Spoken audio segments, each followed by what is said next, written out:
À 11h30 du matin du 12 septembre 1944, le sergent Joseph Weber descendit d'un train dans une petite gare à 6 miles au nord de Medford, Oregon, et vit quelque chose qui le fit s'arrêter de marcher.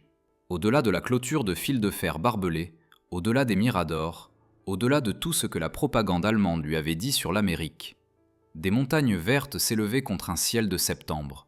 Des forêts de pins s'étendaient vers des pics lointains. La rivière Rogue traversait des vallées qui ressemblaient exactement à la forêt noire qu'il avait quittée 3 ans plus tôt, lorsqu'il s'était porté volontaire pour l'Afrika Korps à l'âge de 19 ans. Maintenant âgé de 22 ans, capturé près de Tunis en mai 1943, transporté à travers l'Atlantique dans la cale d'un Liberty Ship, Weber avait passé 6 semaines convaincu que les Britanniques allaient l'exécuter. Au lieu de cela, les Américains lui donnèrent 3 repas par jour sur ce navire, du bœuf, du pain, des légumes, plus de nourriture qu'il m'en avait vu en 2 ans de combat en Afrique du Nord. Lorsque le navire accosta à Norfolk, Virginie, les gardiens le chargèrent dans un wagon Pullman avec des sièges rembourrés et des fenêtres propres. Les autres prisonniers chuchotaient que cela devait être de la propagande, un piège. Ils arriveraient dans un camp et le vrai traitement commencerait. Weber regarda le paysage de l'Oregon et pensa à la dernière lettre qu'il avait reçue de sa mère à Stuttgart. Elle avait écrit au sujet du rationnement, des raids aériens, des voisins qui avaient cessé de se parler après que leur fils soit mort sur le front de l'Est. La lettre avait 4 mois lorsqu'elle lui parvint au camp de traitement en Virginie. Elle n'avait aucune idée d'où il se trouvait. La Croix-Rouge lui dirait éventuellement « Prisonnier de guerre, Camp White, Oregon, toujours vivant ». Le camp s'étendait à travers le désert d'Agathe comme une petite ville. 1300 bâtiments. Plus de 40 000 soldats américains s'étaient entraînés ici depuis 1942, apprenant à combattre sur un terrain qui ressemblait à la France et à l'Allemagne. Maintenant, fin 1944, 1600 prisonniers allemands occupaient un complexe séparé sur le bord nord-est. Weber et 83 autres nouveaux arrivants franchirent la porte principale à 11h47 du matin. Un sergent américain avec un presse-papier les dirigea vers leur baraquement. Pas de cris, pas de fusils pointés dans leur dos, juste des directions. Les baraquements étaient des structures en bois avec des toits en papier goudronné.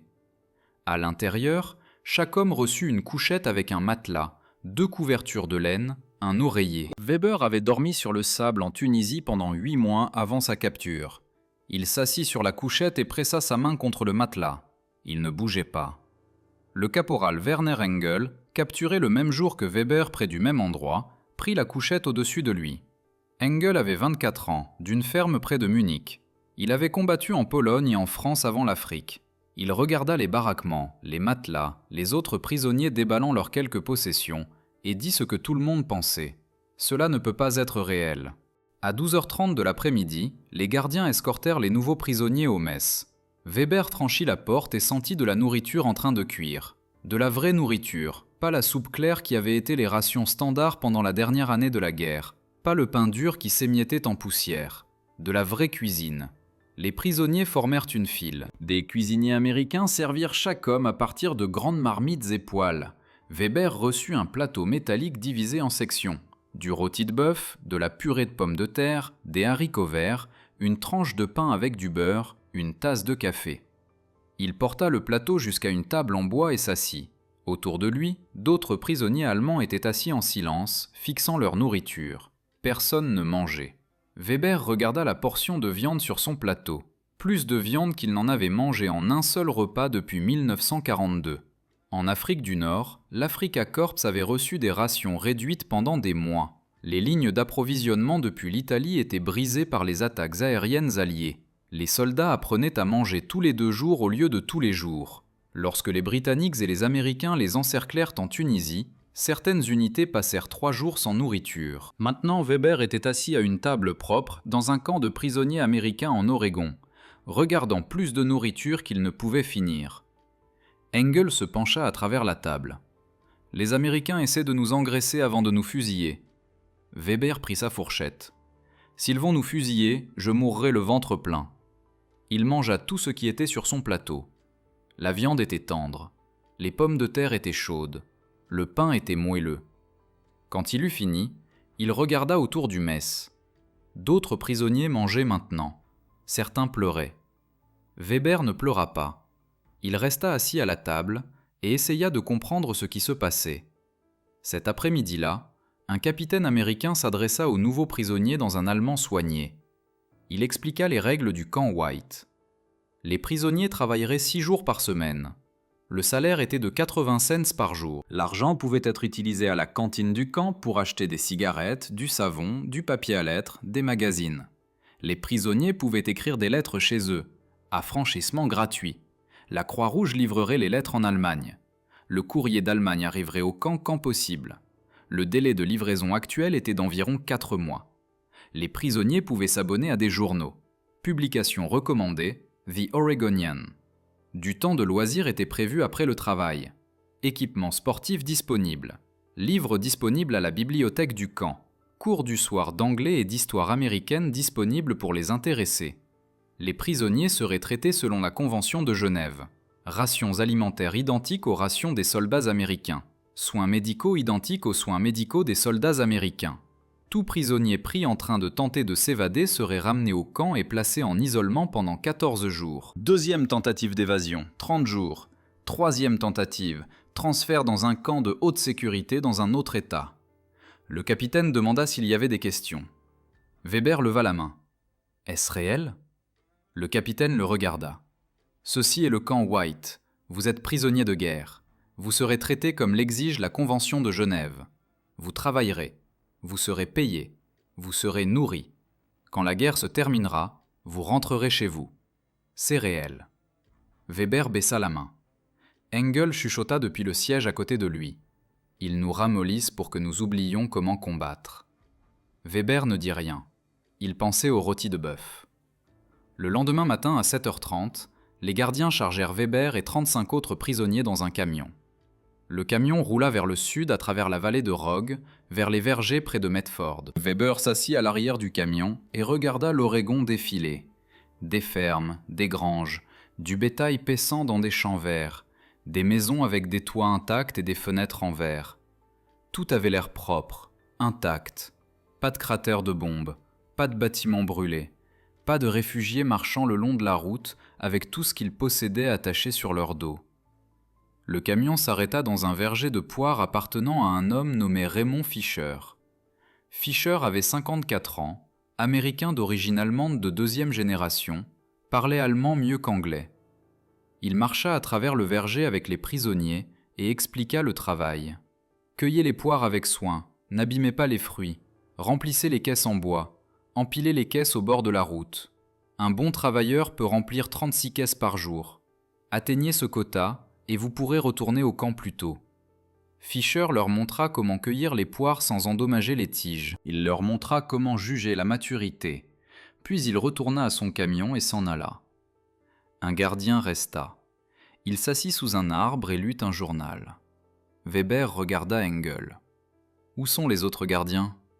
Engel secoua la tête. « Je ne sais pas. » Les prisonniers cueillirent des poires. Weber travailla avec soin, vérifiant chaque poire pour les meurtrissures, les plaçant doucement dans la caisse en bois. Le soleil de l'Oregon était chaud sur ses épaules. Pas la chaleur brutale de la Tunisie, juste chaud, agréable.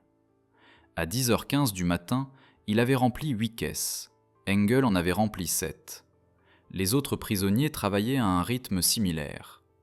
À midi, Fisher revint avec des sandwichs et de l'eau. Il donna à chaque prisonnier un sandwich enveloppé dans du papier ciré, jambon et fromage.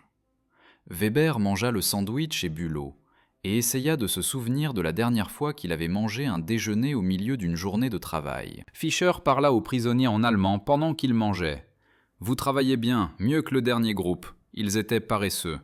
Vous continuez à travailler comme ça, je vous apporte de la tarte la semaine prochaine. Ma femme fait de bonnes tartes. » Weber posa la question qui s'était construite dans son esprit toute la matinée. Pourquoi n'y a-t-il qu'un seul gardien ? Fisher le regarda. Où iriez-vous ? Weber n'avait pas de réponse. Fisher continua. Vous êtes en Oregon. Le Canada est à 800 miles au nord. Le Mexique est à 1200 miles au sud. Vous n'avez pas d'argent, pas de voiture, pas de vêtements civils. Tout le monde en ville sait que des prisonniers allemands travaillent dans ces vergers. Vous essayez de vous évader? Quelqu'un appelle le shérif avant que vous ne marchiez 5 miles. Mieux vaut cueillir des poires, gagner de l'argent, manger de la bonne nourriture, retourner au camp. La guerre se termine. Vous rentrez chez vous. Engel dit doucement à côté de Weber. Et si nous ne voulons pas rentrer chez nous? Fischer l'étudia longuement. Alors vous revenez ici après la guerre et je vous donne un travail. Vous savez comment cueillir des poires maintenant. À 14h17 de l'après-midi, Weber avait rempli ses 36 caisses. Il empila la dernière caisse au bord de la route et marcha vers le gardien.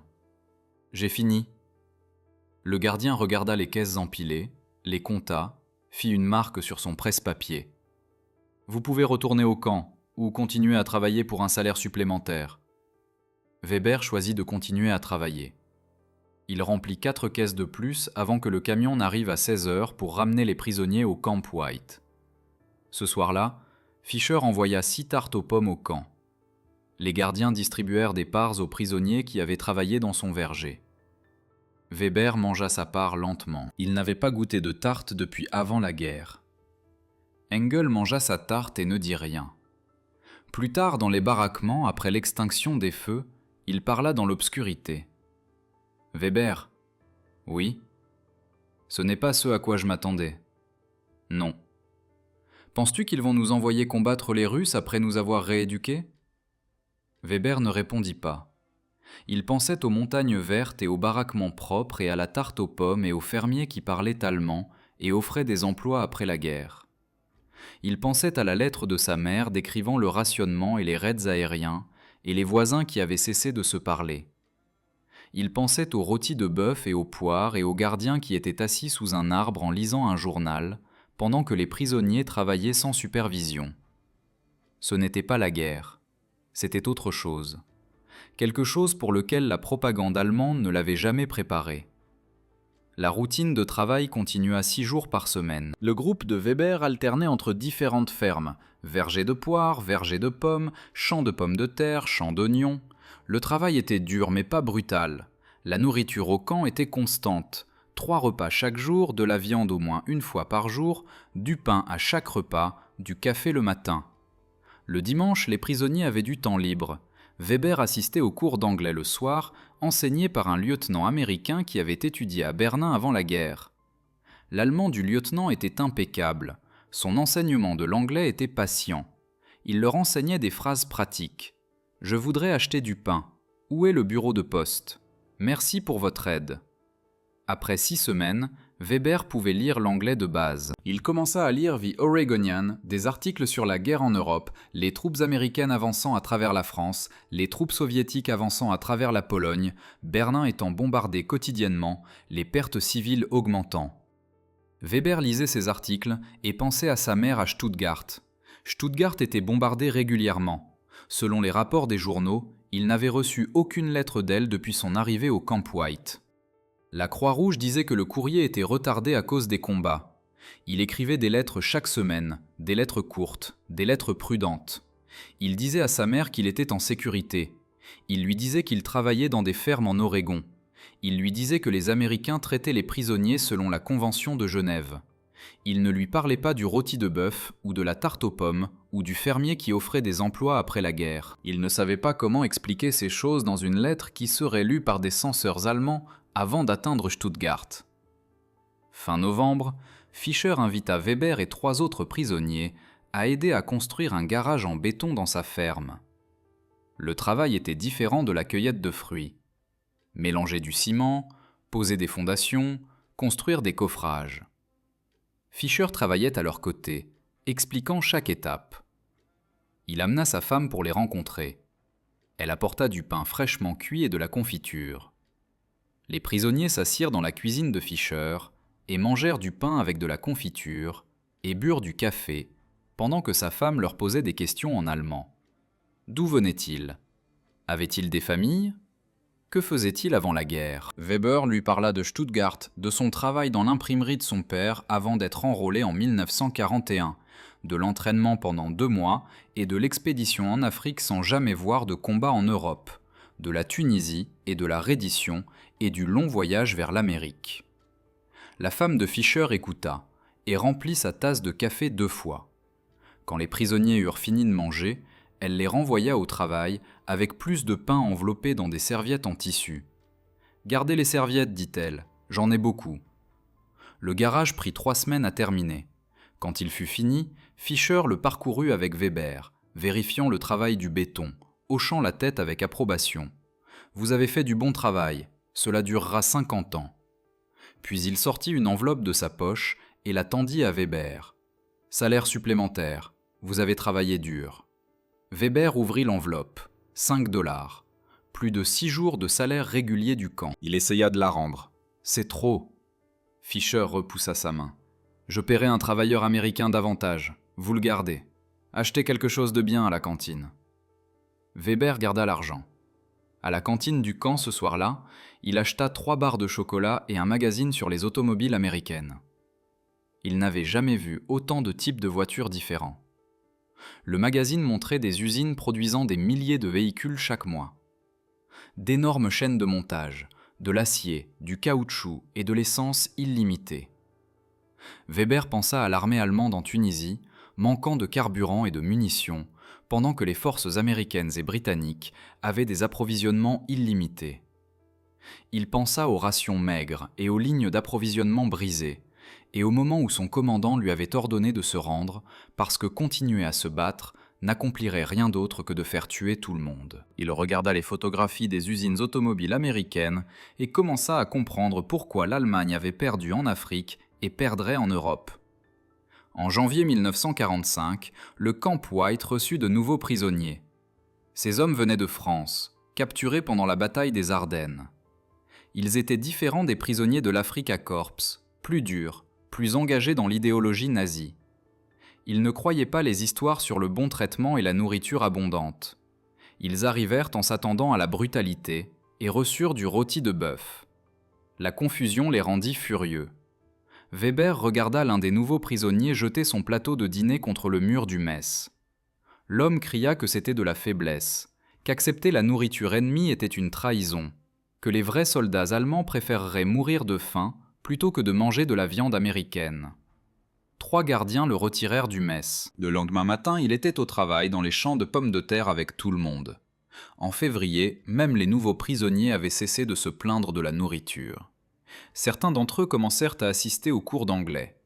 Quelques-uns demandèrent des informations sur le programme de rééducation que les Américains menaient au camp. Des cours sur la démocratie et le gouvernement américain et la liberté d'expression. Weber assistait à ces cours depuis décembre. Les enseignants américains faisaient attention à ne pas appeler cela de la rééducation. Ils appelaient cela de l'information.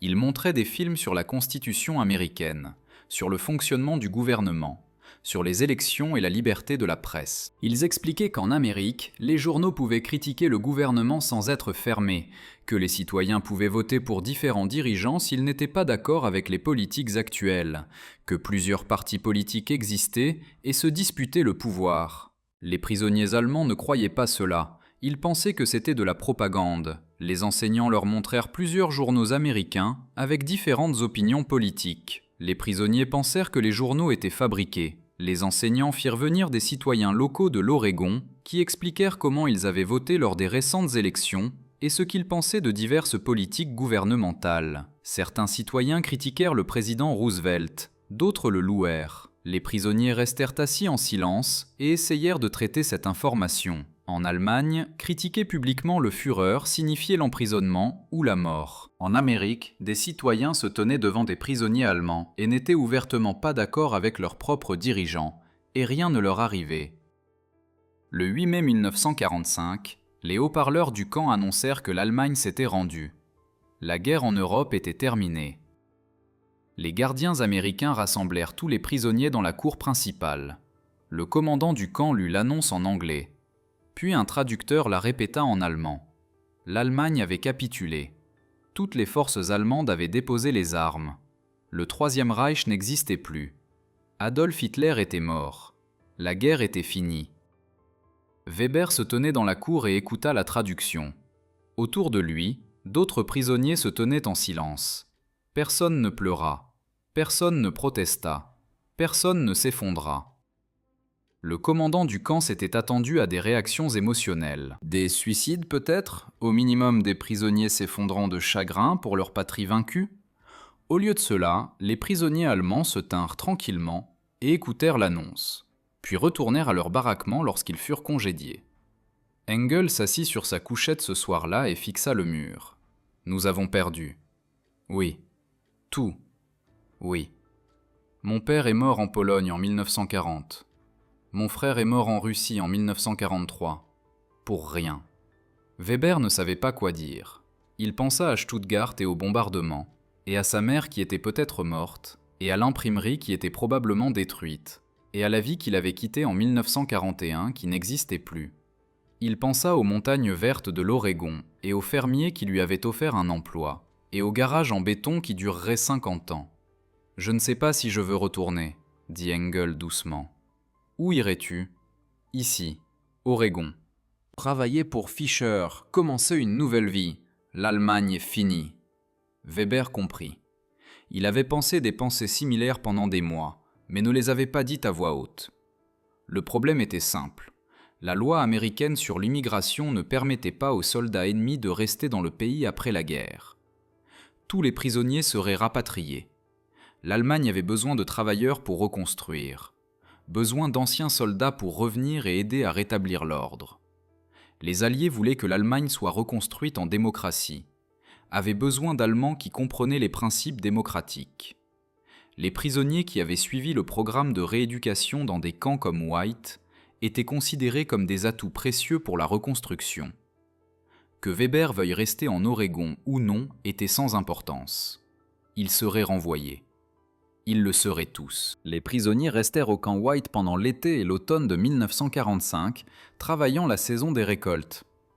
Les fermiers de l'Oregon avaient besoin de leur travail. Les militaires américains étaient encore en cours de démobilisation du théâtre du Pacifique. La guerre avec le Japon s'était terminée en août, mais des millions de soldats étaient encore à l'étranger.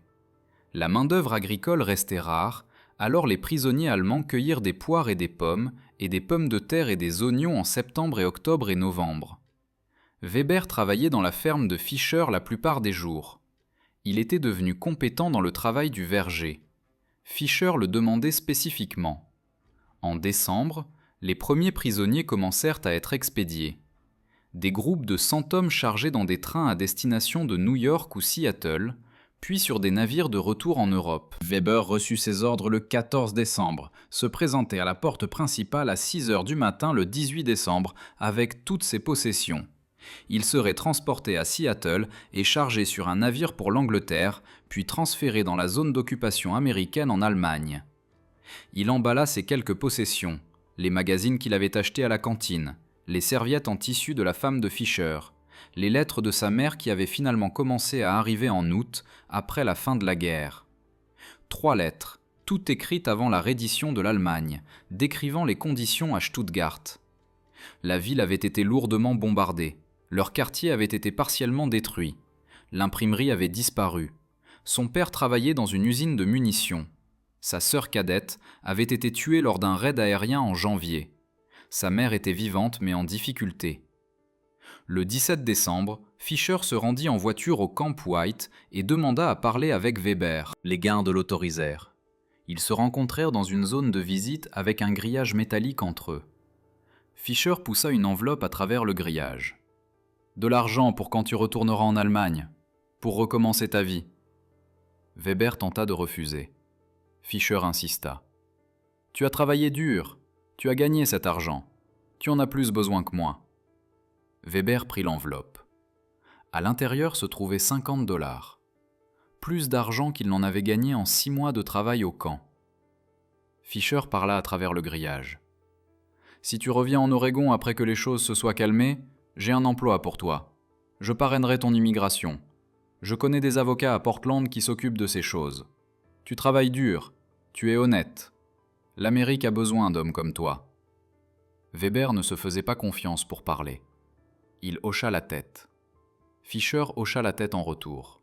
« Bonne chance, Joseph. Prends soin de ta mère. Dis-lui qu'elle a élevé un bon fils. » Puis Fischer sortit de la zone de visite et s'en alla en voiture. Le lendemain matin à 6 heures, Weber et 97 autres prisonniers montèrent dans des camions pour le voyage vers Seattle.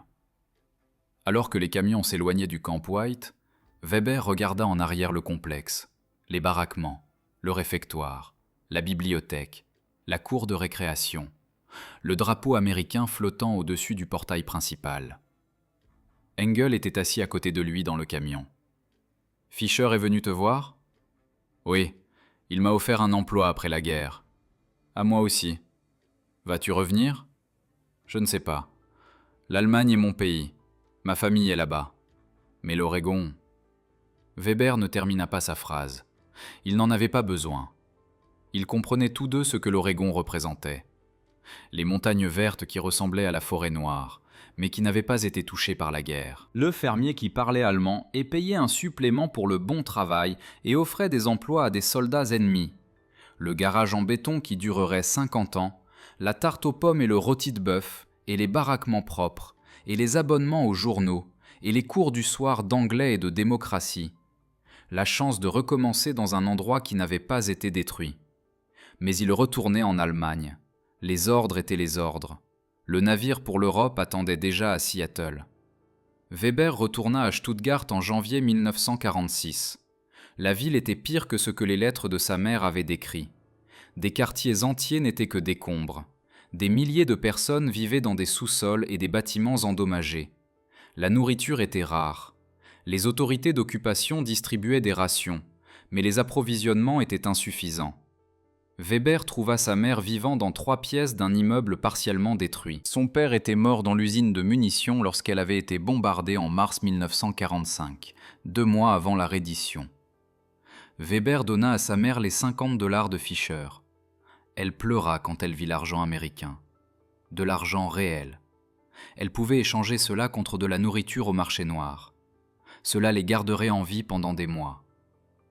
Weber trouva du travail dans une imprimerie qui tentait de redémarrer ses opérations. Le propriétaire avait besoin d'hommes qui comprenaient les presses et la composition typographique.